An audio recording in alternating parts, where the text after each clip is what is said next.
पूर्णपणे शिकलेले आहात. नेमकी मांडणी कशा पद्धतीने केली गेली एलिमेंट्सची, त्याच्या अगदी न्यूलँडच्या ट्रायड्स ऑक्टेट पासून डोबेरेनरचे ट्रायड सगळं बघितलात तुम्ही आणि मग इथंपर्यंत आलात मॉडर्न पिरियडिक टेबल. त्याच्यातल्या डिटेल सगळ्या हे स्टडी केला तुम्ही, म्हणजे S block element, P block, E block, F block हे सुद्धा बघितलेले आहात. त्यानंतर काही ट्रेंड्स होते पिरियडिक, म्हणजे या पिरियडिक टेबलवर आधारित काही त्या पर्टिक्युलर एलिमेंट्सचे काही प्रॉपर्टीज होत्या की जसं की आयोनायझेशन एन्थाल्पी, इलेक्ट्रॉन ॲफिनिटी, त्याच्यानंतर इलेक्ट्रॉन गेन एन्थाल्पी, असे काही डेफिनेशन पण बघितलात आणि त्याचे ट्रेंड्स पण तुम्ही बघितलेले आहात. आता फक्त काय करणार आहात बघा, यावर्षी तुम्हाला जो टॉपिक आहे अजून एक आहे DF ब्लॉकवर आहे तोही नंतर आपण बघू. आता सुरुवात करतोय आपण ते म्हणजे एलिमेंट्स ऑफ ग्रुप 16, 17 आणि 18. ग्रुप 16, 17 आणि 18. त्याआधी ना मी तुम्हाला पिरियड टेबलची थोडीशी माहिती सांगते. यात ना जेवढे ब्लॅक न लिहिलेले लेटर्स आहेत, ब्लॅक न लिहिलेले लेटर्स हे सगळे सॉलिड आहेत. त्याच्यानंतर रेड न लिहिलेले आहेत हे गॅसियस स्टेटमध्ये आहेत आणि जे ब्ल्यू ने लिहिलेले आहेत these are in liquid form. तुम्हाला तीनच दिसतील बघा सगळ्यांना, मर्क्युरी, गॅलियम आणि ब्रोमिन. हे तीनच एलिमेंट असे आहेत जे इलेमेंटल फॉर्ममध्ये लिक्विड स्टेटला आहे. ओके, आणि या प्रत्येकाला आता लावणं तुम्हाला दिसणार आहे, मला हे लक्षात येते म्हणजे ॲटॉमिक नंबर, ॲटॉमिक वेट, ह्या माहिती सगळ्या डिटेल्स आहेत बघा. इलेक्ट्रॉन आयोनायझेशन पोटेन्शियल दिलेलं आहे, इलेक्ट्रॉन ॲफिनिटी सुद्धा दिलेली आहे, खाली इलेक्ट्रॉनिक कन्फिगरेशन सुद्धा दिलेलं आहे. ही साधारण या पिरियडिक टेबलची माहिती तुम्ही नंतर आपल्या केमिस्ट्री लॅबमध्ये बघू शकता. हाच एनलार्ज केलेला आहे पूर्ण मोठा, इझिली तुम्हाला ते दिसू शकतं. आता तुम्ही स्टडी करणार आहात ते फक्त इथपर्यंतचे element. Okay, oxygen to polonium, helium to radon, एवढे. ओके, या टॉपिकमध्ये म्हणजे एलिमेंट्स ऑफ ग्रुप 16, 17, 18 या टॉपिकमध्ये 16 मध्ये पोलोनियम पर्यंत, 17 मध्ये ॲस्टेटिन पर्यंत आणि 18 मध्ये रेडॉन पर्यंत तुम्ही स्टडी करणार आहात. आता सगळ्यात पहिला बघूयात आपण कन्फिगरेशन. मी सांगत असते त्याच वेळेला लिहित चला. Oxygen, yes, configuration atomic number is 8. त्यामुळे कन्फिगरेशन काय असणार आहे, 1s2, 2s2, 2p4. ओके, हे झालं ऑक्सिजनचं. असंच सल्फरचं या आधी 16 ग्रुप एकत्र करूया. 16, मग 17 आणि लास्टली 18. आता सल्फरचं लिहिताना बघा, sulphur atomic number, yes, sulphur atomic number 16. आता लिहिताना 1s2 असं सुरुवात करू नका. मी तुम्हाला गेल्या वर्षी एक कंडेन्स्ड फॉर्म शिकवला होता, आठवते? इथं आधी याच्या आधी येणारा जो इनर्ट गॅस आहे त्याचं नाव लिहायचं. कोण असतो? सल्फरच्या आधीचा 10 निऑन. ओके, उरलं काय? 3s2. ओके, आता इथून पुढचं लिहायला काही अवघड नाही आहे. सल्फर नंतर आहे selenium, atomic number 34. Selenium, atomic number 34. What will be configuration? Periodic table मध्ये बघून सांगा, काही अडचण नाही. सेलेनियम कुठे आहे? इकडे. त्याच्या आधी कोणता येतो? आर्गॉन. यस, पण फक्त तुम्ही आर्गॉन नंतर 4s2, 4p4 लिहिता येणार नाही, कारण argon does not include D. Electron बद्दल आर्गॉन मध्ये आपण कन्फिगरेशन मध्ये लिहिलेलं नाही. त्यामुळे इतर 3d10 लिहून मग पुढचं लिहायचं. लक्षात आलं का? 3d10, 4s2, 4p4. ओके, त्याच्यानंतर आहे टेल्युरियम. त्याचे उच्चार पण लिहून घ्या. टी टेल्युरियम असं लिहा. TLLURIUM टेल्युरियम. ओके. त्याचा ॲटॉमिक नंबर आहे 52. Yes, what will be the configuration? Tellurium. Yes, इथं काय लिहू? Yes. अर्गॉन. त्याच्यानंतर क्रिप्टॉन. ओके. आता लिहिणार 4D10. हे डी कुठं भरतं माहितीये का? इथं भरते. हे सगळे 4D मध्ये. आपण 3D चं बघितलं होतं, आठवते का? 3D1 4S, sorry 3D1 3D2 असं आपण बघितलं बघा. हे 3D10 होतं आणि 4S2 असं येते. ओके. त्याच पद्धतीनं हे 4D झालं. इंटरव्ह्यू पासून 4D सुरू झालं आणि ते इथं येताना मग आपण म्हणून लिहिलं 4D10 4S सॉरी 5S2 आणि 5P. अजून एक आहे पोलोनियम.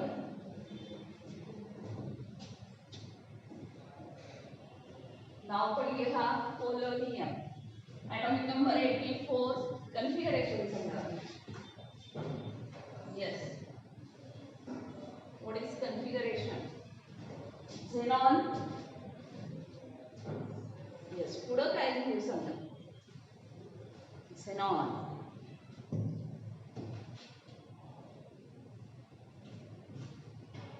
Xenon 5D10 100% आहे. पण फक्त एवढं ऍड करून बघा काय झेनॉन मध्ये 10 आणि 6 16 ऍड करा झेनॉनच्या ह्याच्यामध्ये. झेनॉनचा ॲटॉमिक नंबर आहे 54. 54 आणि 60 बघा म्हणतो का तुम्हाला?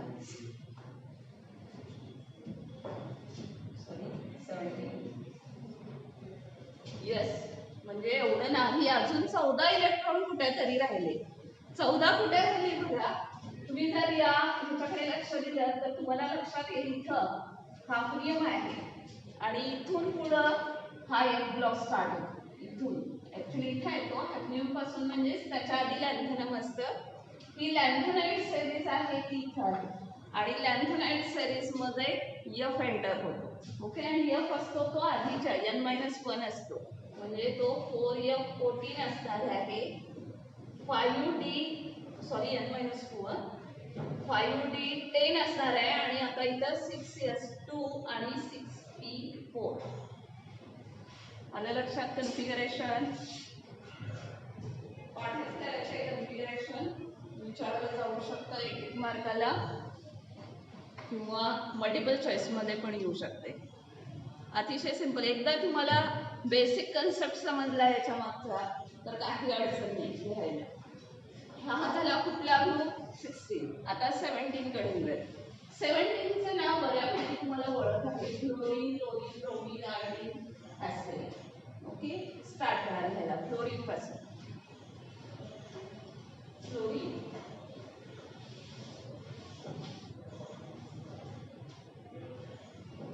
Atomic number yes 9. फक्त आता मी इथं बदल करत जाणार आहे. 1S2 2S2 2P5. Next chlorine atomic number 17. Configuration असंच असणार आहे. Neon 3S2 3P5. Last electron enter in P subshell, therefore these are known as P block elements. Chlorine, chlorine, next bromine. Atomic number of bromine. Bromine's atomic number 35. 17 आणि त्याच्यामध्ये 18 electron add झाले next पिरियडला येण्यासाठी.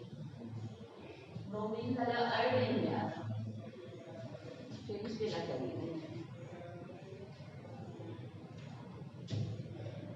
Iodine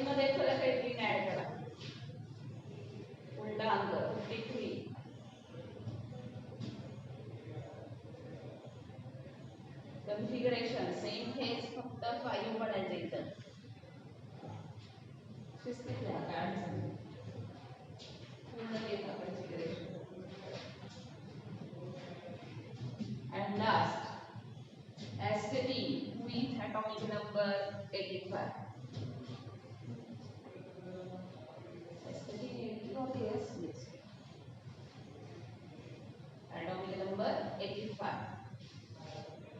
सगळं same असणार आहे configuration only last एक electron वाढवा 65.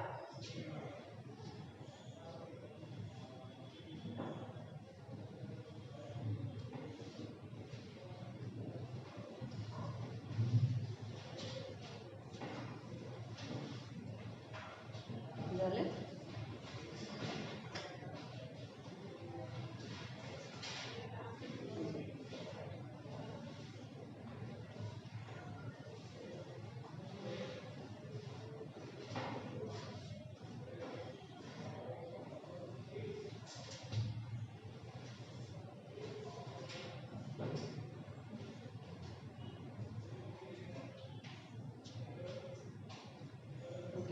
Now, 18.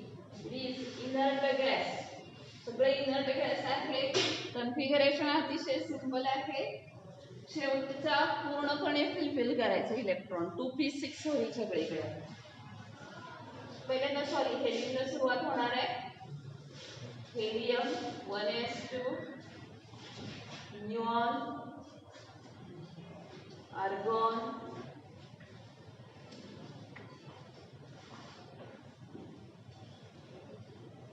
helium, neon, argon, krypton,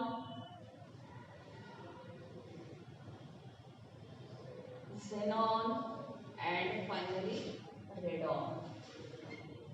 Xenon with atomic number 8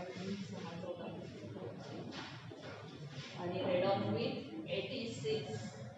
Yes, write down configuration of each.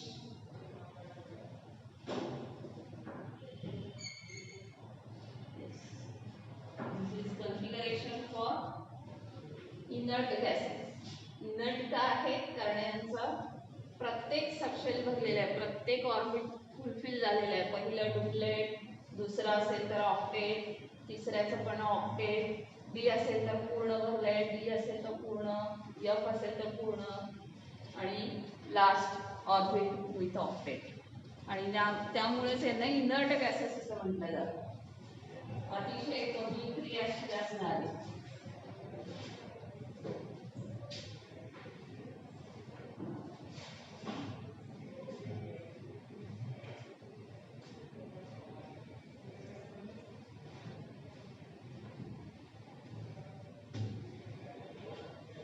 This is about electronic configuration. आपण पुढची प्रॉपर्टी बघूया ती म्हणजे ionization enthalpy. Can anybody define ionization enthalpy?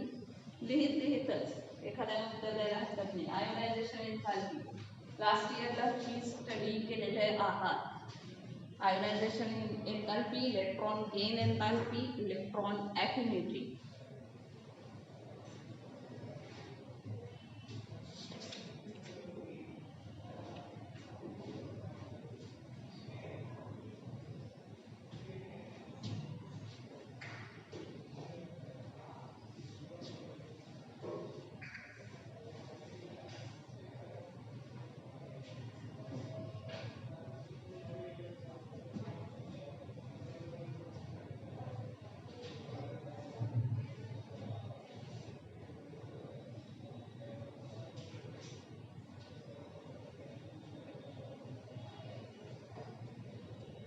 Yes, ionization enthalpy.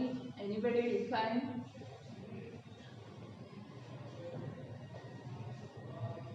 Energy required to remove loosely bound outermost electron. सगळ्यात बाहेरचा electron remove करण्यासाठी लागणारी energy म्हणजेच आयोनायझेशन एन्थाल्पी. आता आपण 16, 17 आणि 18 ची चर्चा करणार आहोत. त्याच्या आधी थोडंसं 15 बद्दल पण बोलणार आहे. आधी मला ट्रेंड सांगा, आठवते का तुम्हाला आयोनायझेशन एन्थाल्पीचा trend in period in group आठवते? Ionization enthalpy, it is depend on nuclear charge, screening effect आणि सगळ्यात महत्त्वाचा ॲटॉमिक्स आहे. बऱ्याचदा हे बोलताना मी सांगत असते बघा, आता तुमचा वर्ग बऱ्यापैकी आपली संख्या लिमिटेड झाली, त्यामुळे I can control each and every student. प्रत्येक स्टुडंटकडं माझं लक्ष जाऊ शकतं. आता आपण जस्ट वह्या वगैरे चेक करायचा ठरवला तरी मला हे शक्य आहे, बिकॉज देर इज कंट्रोल. हा कंट्रोल होऊ शकतो का, कारण थोडीशी संख्या लिमिट झाली. म्हणजेच ॲटॉमिक साईज लहान असेल तर न्यूक्लियसचं आउटर मोस्ट इलेक्ट्रॉनवर कंट्रोल जास्त आहे. म्हणजेच तिथनं इलेक्ट्रॉन बाहेर काढणं शक्य आहे का बघा. असाच वर्ग खसाखस भरलाय पूर्ण. ते आम्ही असं 120 मुलांनाही शिकवलं. त्यावेळेला 2च डिव्हिजन करत होतो, सी डिव्हिजन करत नव्हतो. ए आणि बी मध्येच ते विभागून बसवले जायचे. म्हणजे काय अवस्था असेल बघा. अगदी त्या दरवाजापर्यंत बसलेले असायचे. आणि जे दरवाजात बसणारे आहेत त्यांचं बऱ्यापैकी लक्षात, ते कधी ब्लॅकबोर्डकडे तोंड करून बसत नव्हते, ते तिरकच दरवाजातनं बाहेर बघत. मग असा जर एखादा तिथं असेल, त्या मुलाला इझिली कुणीही बाहेर नेऊ शकतं.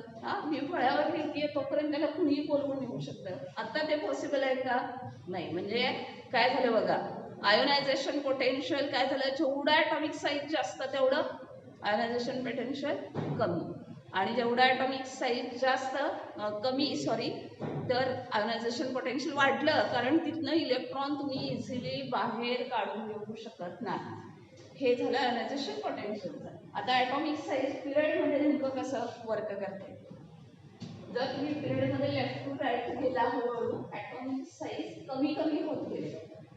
येस, कमी होत गेलेलं आहे का, कारण सेम ऑर्बिटमध्ये इथं एकदा ऑर्बिट सुरू झालं 1s1 1s2 2s1 2s2 असंच लिहित जातं ना तुम्ही. म्हणजे सेकंड ऑर्बिट तिकडं कम्प्लीट होते, थर्ड ऑर्बिटला सुरुवात इथून होती, थर्ड ऑर्बिट तिकडे कम्प्लीट होते. एकच ऑर्बिट आहे, फक्त त्यात इलेक्ट्रॉन एंटर होत जातो. याचाच अर्थ न्यूक्लिअर चार्ज वाढला, प्रोटॉनची संख्या वाढत गेली, पण डिस्टन्स आहे तेच राहिलं ना इलेक्ट्रॉनचं. म्हणजे न्यूक्लिअर चार्ज मात्र वाढला, आणि तो चार्ज काय करतो, बाहेरच्या इलेक्ट्रॉनना आत खेचतो, आणि त्यामुळेच काय झालं, इकडे ॲटॉमिक साईज हळूहळू कमी होत गेलं.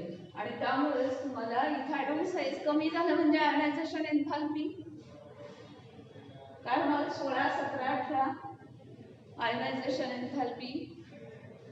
Yes, it is increases. इथे व्हॅल्यू दिलेल्या आहेत बघा, तुम्हाला दिसणार नाही येथे 14.02 16.81 आणि म्युऑनची आहे 20.80.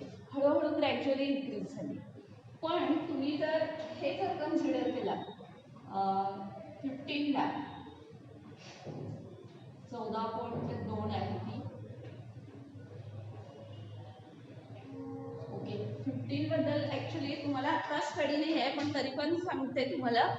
15च्या सगळ्या ग्रुपचे एलिमेंट बऱ्याचदा कम्पॅरिझन मध्ये एखादा क्वेश्चन जेई सारख्या एक्झामला येऊ शकतो. 15 मधला एखादा एलिमेंट घेतील आणि 16 मधला घेतील, आणि कम्पेअर करताना तुम्हाला ह्या व्हॅल्यू ना मध्येच कुठेतरी कमी दिसतात किंवा मध्येच इन्क्रीज असतं. जर ते इन्क्रीजिंग असेल तर मध्येच इन्क्रीज असतं, डिक्रीजिंग असेल तर मध्येच खूप डिक्रीज असतं. असं का होतं, तर त्याचं कन्फिगरेशन जर बघितला पूर्ण 15चं कन्फिगरेशन, तर ते साधारण बघा असं असतं, NS3 आणि NP3 असतं. आणि प्रत्येक वेळेला मी सांगितले बघा, डी ऑर्बिटल जसा हाफ फिल्ड अगदी कॅरेक्टरिस्टिक आहे, सेम तसं पी जो सबशेल आहे PX PY PZ प्रत्येकात एक एक एक इलेक्ट्रॉन बरोबर हाफ फिल्ड आहे. आणि त्यामुळे त्याच्या ॲनोमलस प्रॉपर्टीज दिसतात. म्हणजे सगळ्याच आहेत, नायट्रोजन फॉस्फरस. जर तुम्ही असं कन्सिडर केला ऑक्सिजन फ्लोरीन निऑन बरोबर, नायट्रोजनची वेगळी प्रॉपर्टी मिळते. इकडं असं कन्सिडर केला फॉस्फरसची वेगळी मिळते. असं प्रत्येकाचं ते ॲनोमलस nature.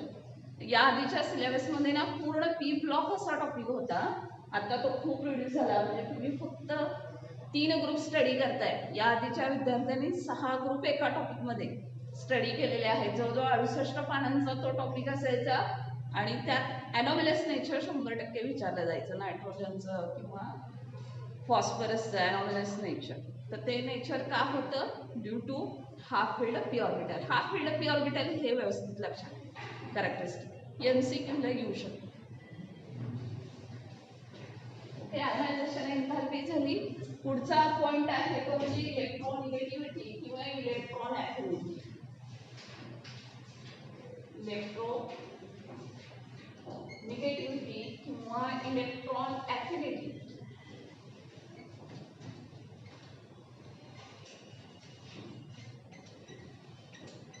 Yes, can you define electronegativity किंवा इलेक्ट्रॉन ऍफिनिटी? बरोबर अपोजिट आहे आयोनायझेशन पोटेन्शियलच्या. आयोनायझेशन पोटेन्शियल आपण काय डिफाइन केलं? Potential required to remove electron from outermost shell. याच्या उलट बरोबर इलेक्ट्रॉन पेअर लास्ट सबशेल मध्ये ऍड करण्यासाठी असणारी त्या स्वतःच्या ऍटमची tendency of an atom to accept lone pair towards itself is known as electron affinity किंवा electronegativity. Yes, this is of course depend on atomic size. आता मगाशी मी जसं सांगितलं या वर्गात मला 2 विद्यार्थी आत घेणं इझिली शक्य आहे, कारण माझा आता एवढ्या तुमच्या मुलांवर कंट्रोल आहे. मी आणखीन 2 विद्यार्थी इथं सहज अकोमोडेट करू शकते. ओके, म्हणजे जेवढं लहान साईज तेवढं इलेक्ट्रोनिगेटिव्हिटी किंवा इलेक्ट्रॉन ऍफिनिटी जास्त. लक्षात आलं का? बरोबर उलट होते ह्याचं. इलेक्ट्रोनिगेटिव्हिटी जी आहे ती जास्त असते त्याची. म्हणजे इथं जर तुम्ही कन्सिडर केला पूर्ण पिरियडिक टेबल कडे लक्ष द्यायचं आहे आणि कोणाची इलेक्ट्रॉन ऍफिनिटी जास्त असेल ते समजेल, सगळ्यात जास्त.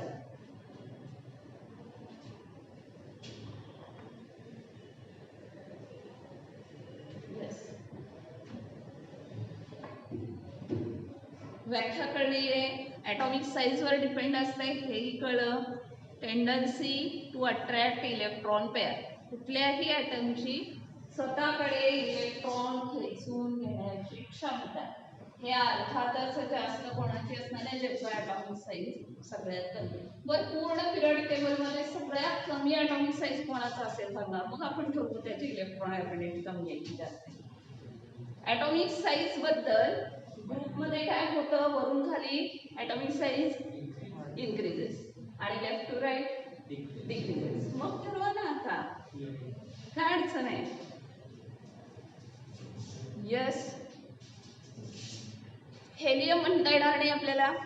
हेलियम, निऑन, आर्गॉन यांची इलेक्ट्रॉन ऍफिनिटी व्हॅल्यू लिहिल्याच नाही बरं का, तिकडे डॅश डॅश आहे. वरून दुसऱ्या नंबरचा अंक जो आहे तो इलेक्ट्रॉन ऍफिनिटी दाखवतो, तिथं अंक लिहिलेला नाहीये, सगळीकडे डॅश डॅश लिहिले. असं का लिहिलं असेल? इनर्ट गॅसेस आहेत ते, त्यांचं ऑलरेडी ऑक्टेट कम्प्लीट आहे, त्यांना गरजच नाही आहे तुम्ही बाहेरून देणाऱ्या इलेक्ट्रॉनची. त्यामुळं झिरो असं तर म्हणता येत नाही. झिरो इलेक्ट्रॉन ऍफिनिटी असं म्हणता येत नाही, बट वी कांट डिफाईन. त्याची इलेक्ट्रॉन ऍफिनिटी आपण सांगू शकत नाही. मग त्याच्या अलीकडं कोण आला? अर्थातच फ्लोरीन. फ्लोरीनची इलेक्ट्रॉन ऍफिनिटी सगळ्यात जास्त आहे, ती आहे 4.10. ओके, कारण त्याचा ॲटॉमिक साईज सगळ्यात कमी आहे. पूर्ण पिरियडिक टेबल जर बघितला तुम्ही तर याचे ॲटॉमिक साईज आणि इकडून डिक्रीज होते ना, वरून खाली इन्क्रीज होते. आपण इनर्ट गॅसेसना पूर्णपणे बाजूलाच ठेवतोय, याचा अर्थ फ्लोरीन हॅज काय हायर इलेक्ट्रॉन ऍफिनिटी. ओके, आणि त्यानुसार मग हळूहळू इलेक्ट्रॉन ऍफिनिटी जर बघितला बघा, 4.10, 2.83, 2.74, 2.21, 1.96 हळूहळू कमी होत आली इलेक्ट्रॉन ऍफिनिटी इन ग्रुप 15 मध्ये पण तसंच, ग्रुप 16 मध्ये पण तसंच. 16 मध्ये ऑक्सिजनची 3.50 आहे, अर्थात त्या ग्रुपमध्ये त्याची सगळ्यात जास्त हाय आहे. ऑक्सिजन आणि फ्लोरीन हे 2 इलेमेंट असे आहेत पूर्ण पिरियडिक टेबलमध्ये ज्यांची सगळ्यात जास्त आहे इलेक्ट्रॉन ऍफिनिटी. सगळ्यात जास्त अर्थात फ्लोरीन आहे, त्याच्या पाठोपाठ ऑक्सिजनचा नंबर आहे. त्यामुळे आपल्याला यांचे कंपाऊंड जास्त दिसतात, ऑक्साईड आणि फ्लोराईड. ओके, जर 16 मध्ये बघितल्यात हळूहळू बघा 3.50, 2.44, 2. इथं हळूहळू वाढले, जरासं वाढले 2.48, इथं पण 2.74 कमी झाले. फक्त सल्फर आणि सेलेनियम मध्ये जर कंपेअर केला तर सल्फरची कमी आहे. सेलेनियम यस इन्क्रीज हळूहळू डिक्रीज.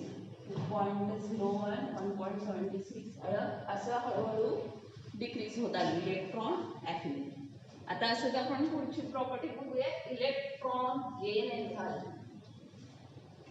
डिफाइन करा पहिल्यांदा.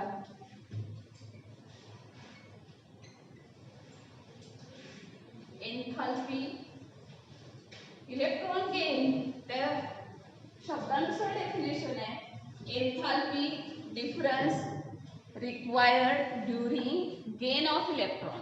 एखाद्या ॲटमनं एखादा इलेक्ट्रॉन घेतल्यानंतर त्या दोन्हीमध्ये असणारा फरक म्हणजे सुरुवातीची अवस्था आणि नंतरची या दोन कंडिशन मधल्या इलेक्ट्रॉन एन्थाल्पीचा डिफरन्स म्हणजेच इलेक्ट्रॉन गेन एन्थाल्पी. आता इलेक्ट्रॉन गेन एन्थाल्पी जर तुम्ही 16, 17, 18च्या बाबतीत तर फारसा विचारच करता येत नाही, कारण इलेक्ट्रॉन गेन होऊच शकत नाही. त्याची एन्थाल्पी आपण मोजूच शकणार नाही, एवढी हाय असणार आहे, शक्यच नाही आहे ॲक्च्युली ते. तर त्यामुळे आपण 18ला पूर्ण वाचला करणार आहोत. 16 आणि 17 मध्ये कम्पेअर करतोय आपण. 16 आणि 17 मध्ये इलेक्ट्रॉन गेन एन्थाल्पी जर बघायला गेलो, 16 आणि 17 या दोघांचंही ॲटॉमिक साईज कंपॅरेटिव्हली लेफ्ट कडून राईट कडे जाताना हळूहळू डिक्रीज होत गेलेलं आहे. ॲटॉमिक साईज कमी म्हणजे अर्थातच काय होणारे इलेक्ट्रॉन खूप जवळजवळ असतात हां. त्यामुळं परत बाहेरचा इलेक्ट्रॉन ॲड करणं. आता मी हे तुम्ही खूप कमी मुलं आहात म्हणून मी समजा तुमचं इलेक्ट्रॉनिक्सचं कडेची रूम आहे, मला रूम नंबर माहिती नाही ॲक्च्युली, आमची ती स्टोर रूम होती केमिस्ट्री लागून आहे, साधारण 20 बेंचेस आहेत, तिथं मी तुम्हाला बसवलं. बाहेरचा एखादा विद्यार्थी आला घेऊच शकणार नाही, कारण कॅपॅसिटीच नाही आहे तिकडे. लक्षात येते, याचा अर्थ इलेक्ट्रॉन गेन एन्थाल्पी इथं निगेटिव्ह मध्ये मिळते. ह्या सगळ्यांच्या इलेक्ट्रॉन गेन एन्थाल्पी जे आहेत 16 आणि 17च्या ह्या निगेटिव्ह असतात आणि याच्या व्हॅल्यू हळूहळू या डिक्रीज होत जातात, म्हणजेच इलेक्ट्रॉन गेन एन्थाल्पी वाढली. लक्षात आलं का? निगेटिव्ह आहेत त्या, हे लक्षात ठेवा. गेल्या वर्षीचं थोडं टॉपिक डिटेल वाचा.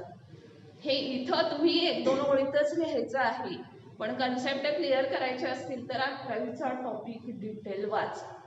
लक्षात आलं हे? ओके. आपण आता फिजिकल प्रॉपर्टीज कडे जाऊया, 16, 17 आणि 18. फिजिकल प्रॉपर्टीज पहिल्यांदा 16चं बघूया.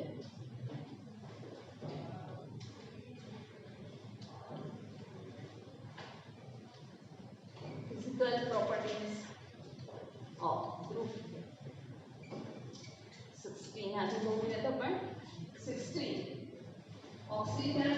इथं आता तुम्हाला मी मगाशी सांगितले साधारण ह्या याच्यामध्ये जे रेड लिहिलेले आहेत ते सगळे गॅसियस आहेत आणि ब्लॅक लिहिलेले सॉलिड आहेत. मग ग्रुप 16 मध्ये only oxygen is in gaseous state, बाकीचे सगळे सल्फर, सेलेनियम, बेरिलियम आणि पोलोनियम हे सगळेच्या सगळे काय असणार आहे?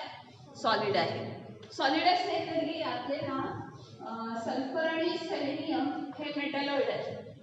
सल्फर, ऑक्सिजन आणि सल्फर नॉन मेटल लक्षात येते तुमच्या. Selenium is metalloid, tellurium is metal, polonium मात्र रेडिओ ऍक्टिव्ह आहे. हे साइन जे आहे ते रेडिओ ऍक्टिव्ह मेटल साठी आहे. Okay. Polonium metal but it is radioactive. Oxygen non metal, sulphur non metal solid, selenium metalloid. Metalloid माहिती तुम्हाला, तुम्ही जास्त करून हे शिकलात बघा, मला वाटतं जर्मेनियम मेटॅलॉइड जास्त शिकलेले आहात तुम्ही. ह्याचा सेलेनियमचा कधी फारसा उल्लेख झालेला नाही. Selenium metalloid, tellurium metal, polonium metal but it is radioactive. Okay. हळूहळू ना यांचे मेल्टिंग पॉईंट जे आहेत हळूहळू वाढत गेलेले आहेत. इथं जे आहेत हे मेल्टिंग पॉईंट लिहिलेले आहेत. थर्ड नंबर 1, 2, 3 -218.2, त्याच्यानंतर 1.04 झालं डायरेक्ट, 2.15, 1.43, 1.67 हे सगळे मेल्टिंग पॉईंट आहेत. ऑक्सिजन आणि सल्फर याच्यामध्ये ना खूप डिफरन्स दिसतो. मी परत एकदा वाचते बघा प्रत्येकाच्या. हे रिझन तुमच्या बुकमध्ये डिस्कस केलेलं आहे. पोलोनियम 1.67, टेल्युरियम 1.43, सेलियम 115, सल्फर 1.04 आणि ऑक्सिजन -218.2. बघा ते पूर्णपणे मायनस, कारण त्याचे स्टेट काय आहे, गॅसेस असल्यामुळं आपल्याला हा एवढा फरक दिसतो. हे लक्षात ठेवायचं, because it is in gaseous state. फक्त स्टेटमुळे हा फरक झालाय. नॉन मेटल असला तरी ते गॅसियस आहे. Sulphur is non metal but it is solid in state, आणि त्यामुळे आपल्याला मेल्टिंग पॉइंट मध्ये हा फरक दिसतो. आता इकडे आपण 17 व्हरायटी असलेला ग्रुप आहे. सगळे दिसतात तुम्हाला तिथं. गॅस पण आहे, लिक्विड पण आहे, सॉलिड पण आहे, रेडिओ ऍक्टिव्ह मेटल पण आहे. सुरुवात होते फ्लोरीन. फ्लोरीन गॅसेस आहे. फ्लोरीन हा येलोइश रंगाचा आहे. फ्लोरीन फेंट ग्रीन कलरचा आहे. Bromine is a liquid, red कलरचा लिक्विड आहे. आयोडीन सॉलिड आहे, व्हायलेट कलरचा, डीप व्हायलेट कलर असतो त्याला. आणि astatine is radioactive metal. Okay, fluorine, bromine हे नॉन मेटल्स आहेत. आयोडीन सुद्धा नॉन मेटल आहे, पण ऍस्टेटिन मात्र रेडिओ ऍक्टिव्ह मेटल आहे. लक्षात आलं का बघा physical properties. Fluorine non metal gas, chlorine non metal gas, bromine non metal liquid, iodine non metal solid, astatine metal radioactive. Okay, हे समजलं. आता इनर्ट गॅसेस मध्ये असं फारसं व्हरायटी नाही आहे. सगळेच्या सगळे गॅसेस कंडिशन मध्ये. ओके, हे समजलं फिजिकल प्रॉपर्टीज सगळ्या. यातलं फक्त सांगण्यासारखं म्हणजे रेडॉन हा रेडिओ आहे. Helium, neon, argon, krypton, xenon हे सगळे गॅसेस कंडिशन मध्ये आहेत. ते काय रेडिओ ऍक्टिव्ह नाही आहे, but radon is radioactive. Okay, हे झाल्या फिजिकल प्रॉपर्टीज.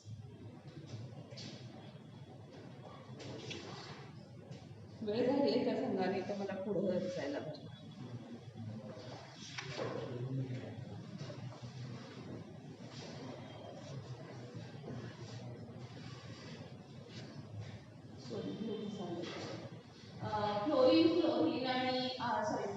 फ्लोरीन हे वॉटरमध्ये स्पॅरिंगली सोल्युबल आहेत, थोड्याफार प्रमाणात विरघळतात. ब्रोमीन हे जनरली ऑर्गॅनिक जे आहेत, म्हणजे CCl4 कार्बन टेट्राक्लोराइड, क्लोरोफॉर्म यासारख्या लिक्विडमध्ये हे लिक्विड विरघळतं bromine. Iodine insoluble in water, पण अल्कोहोलमध्ये किंवा ऑर्गॅनिक लिक्विडमध्ये ते डिझॉल्व्ह होतं. आयोडीनचं पाण्यात कधी सोल्युशन करता येत नाही. आणि ऍस्टेटिन तर सोल्युबिलिटीचा प्रश्नच येत नाही, because it is metal in nature. Okay.